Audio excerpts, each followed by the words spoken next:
It's my pleasure and delight to welcome a true legend to my show. Probably best known for his co-starring role in the TV show Happy Days, where no less than 60 million viewers would tune in weekly to see him as Ralph Malph. It's Don Most. Don, welcome to my show. Oh, thank you, Claire. Thanks for having me. Very nice to be with you. You're so welcome.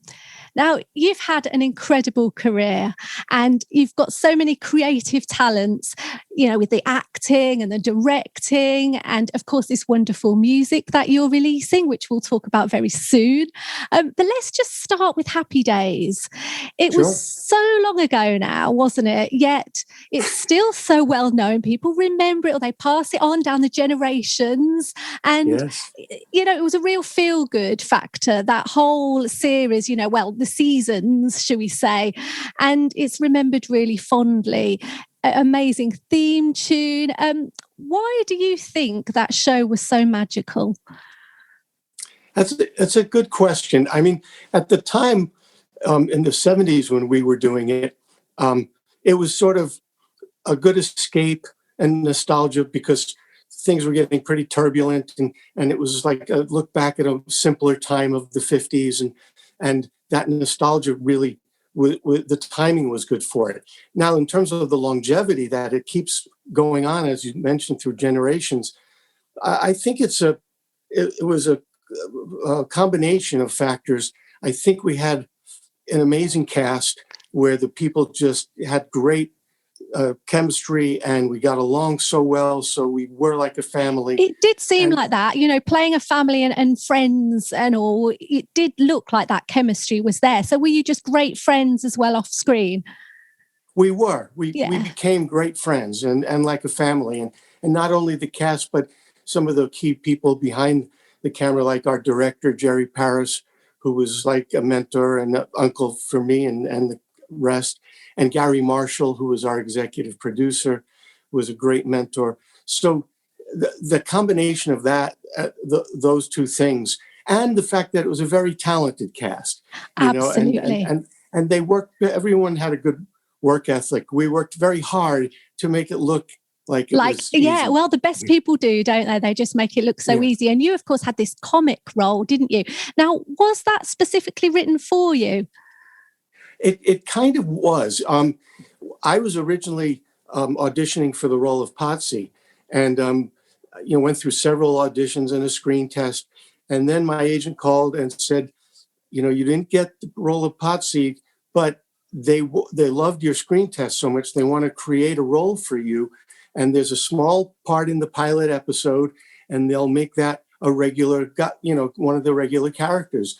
Guarantee you a certain amount of episodes a season and all that. So that's how that came about. And then it evolved because at the beginning, they just said, he's a guy who likes cars and he's a bit of a wisecracking guy, you know.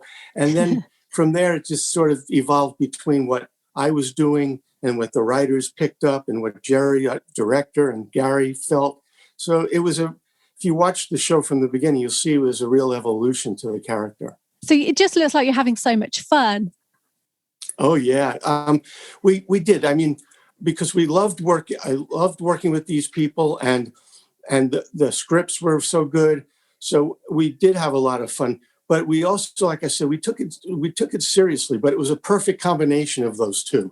I suppose you had to work hard as well, because if it was a weekly show, how did it work in terms of getting your script, doing a read through and then kind of doing it and filming it on set? I guess there wasn't that much rehearsal time, really. Well, the first two seasons, we did it as a one-camera show, like a movie. So, yeah, we didn't even do a read-through. We would just get the script, and then we'd see what scenes we were shooting that particular day. And you show up early, and you rehearse a little bit before, you set it up, and then you shoot it. Then you go to the next scene, and you set up and shoot it. And we would do a show in like 4 days. Then by the third season, we switched to a 3-camera format where we shot in front of a live audience on Friday nights. So that was very fun. different. Yeah. Then we got to rehearse kind of all week and then shoot the show kind of like a play. And did that really differ then, getting that energy off of the audience? I bet they loved it, didn't they? Yes, yeah, it was tremendous energy that we get from the audience, and it gave the show a different, when you look at the first 2 seasons and then you look at the ones after, it's a very different feel. The dynamic is different. And some people say, I like the early shows. It was more subtle and more like a movie. And then other people like the more high octane type of energy that the 3-camera show had. And so, do you have a favorite? I don't really. I think I have more. I look at the individual, some episodes as favorites. I love the episode when we had the drag race from the first season. But then I love the episode in 3-camera where I cracked up Fonzie's motorcycle, and then he was out to get the guy who did it, and then I was like scared out of my mind. So it's more about there were great episodes from both formats, I think. Yeah. And then you decided it was time for you to move on when you weren't so happy with the way the script was moving. Yeah, after doing it for 7 seasons, it's hard for a show to keep up, the sort of freshness. And I felt that, I'd been playing that one character for so long, and I knew I was getting very associated with it because it was so popular. And I felt the scripts were not at the same level that they had been. And so it was a combination of feeling like, okay, as an actor, I wanted to have a career with longevity and playing a wide variety of roles. So I felt it was time to move on. And was it hard in that sense to be forgotten as Ralph when you were going out, wanting to pursue these other career prospects? It was very difficult to shake that at the beginning. I was telling my agent, I'd like to just go up for like films and theater, but maybe stay away from TV for a while. And I went like 9 months. I couldn't even get an audition for a film. Really? Because back then, especially, they looked, TV and film were more separate than they are now. Yeah. Today, you go back and forth between the mediums, but back then it was very separate and it was hard. So it was like hitting a brick wall.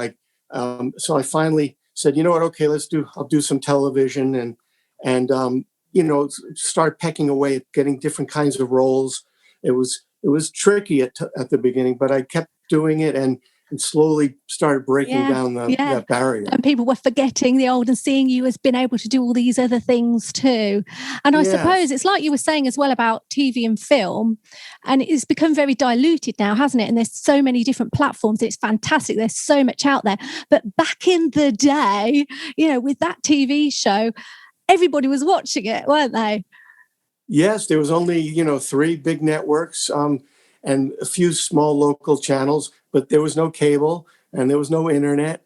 So no streaming, none of that. So we would have like 50, 60 million people watching us on a Tuesday night at 8 o'clock. So many humans, isn't it? I mean, wow. What does that feel like now for you looking back? It almost seems like it's from another life. Like it's hard to fathom that. And even at the time, it's hard to comprehend that. You're doing your thing in a sound stage, you're kind of insulated, and then you don't realize just how many people are watching it. It's hard to really grasp that concept until you get out in the public, and everywhere you go, people know you. It's kind of pretty wonderful surreal. Times, I'm sure. It sounds amazing. Yes. It sounds amazing fun. Yes. And what made you want to go into directing? I think at one point I knew that I'd want to, but I wound up doing it a little sooner than I expected because I think I was getting frustrated during a time of when I wasn't getting up for the kinds of roles that I wanted as an actor. And I was doing some things, but I was, it wasn't fulfilling enough for me creatively. And I had an opportunity to direct a play in LA. So I did it, and it was a great experience. And then I did some more theater as a director. And then I said, okay, I'm going to start looking for some film projects because then it would be great to get behind the camera and direct.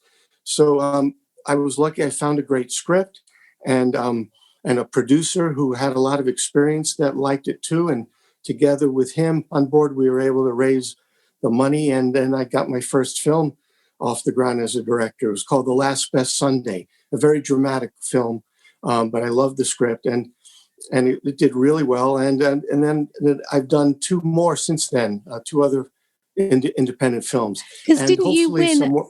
Oh, sorry. Oh, Yeah, I was just sorry. going to say, didn't you win the Outstanding Achievement in Directing Award for Moolah? Yes, now my second film, Moolah, a comedy drama, I did win that award. It was at the premiere. It premiered at the Newport Beach Film Festival here in California, and it won that award. So that was very gratifying. And I'm hoping to do. I have some projects in development that I'm hoping to get launched, and that I'll get to direct again. I hope sometime soon.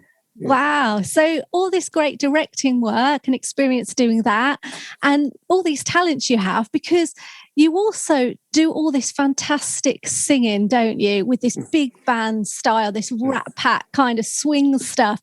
Now, you sound amazing. You've got such a powerful voice. And how did all this big band stuff come about? I guess you've always enjoyed singing, haven't you? You even did singing and pop stuff back in sort of the Happy Days time, didn't you? Yeah, even before that, it started for me when I was very young. I was pursuing singing really before acting. It was kind of both. I was going to a school in New York City for singing and dancing and acting.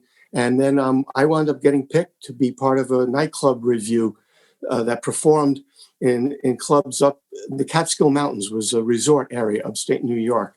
And I was 15 years old, and I was performing in this nightclub review. So I was doing that really before, it was 5 years before I landed Happy Days. Mm-hmm. And I switched gears to acting after that summer. But I knew I'd want to do the music again at some point. And I've done musical theater over the years, so the singing has come into play. But I knew I'd want to do, the Rat Pack kind of thing, the Sinatra kind of thing, which I always loved back when I was young. And I decided 7 years ago now, if I'm ever going to do it, I better start, because I'm not getting much younger. And it's all keeping you young, Don, all of this, though, isn't it? It does. It definitely helps in that regard.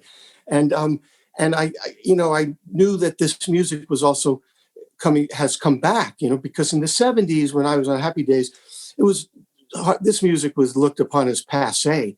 But then there was a big resurgence of the Great American Songbook and the jazz standards in the like 90s, and so I knew that this was a good time to do it. So and luckily, I still had it in my blood, and I got up there, did some jazz clubs in LA and New York, and people loved it, and it led to me doing a CD called Mostly Swinging. Mostly Swinging. Yeah. I can see what you did there. Yeah, that was a nice little play on my name, obviously.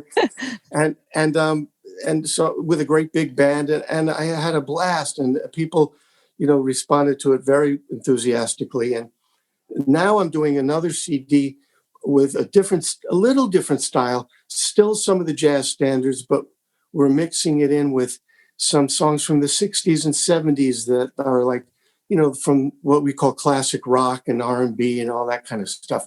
So we were able to fit some of that in there. And it's a nice blend. Some jazz standards, but with not the big band, like a contemporary jazz sound. And then this other kind of music, which the single that is being released is one of those kind of songs. Yeah, so let's talk about that then. Smoke from a Distant Fire. So yeah, how would you describe that?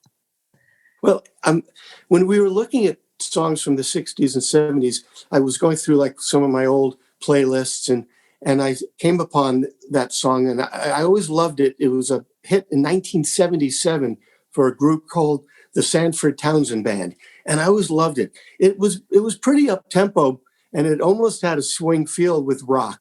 That's probably why I liked it. But Tony Mantra, my producer, he said, that would be great. What if we changed it and did it a little more bluesy, bluesy rock? So I said, that sounds like an interesting idea. So we played around with it, and that's how we approached it. And it came out really, really well. I was really happy with it. So that's the origin of how that came about. It is great. Yeah, it's really like smooth, isn't it? Yeah, it's smooth and got that bluesy got kind that, of feel, it which I does. love. Yeah, I know what Yeah. you mean.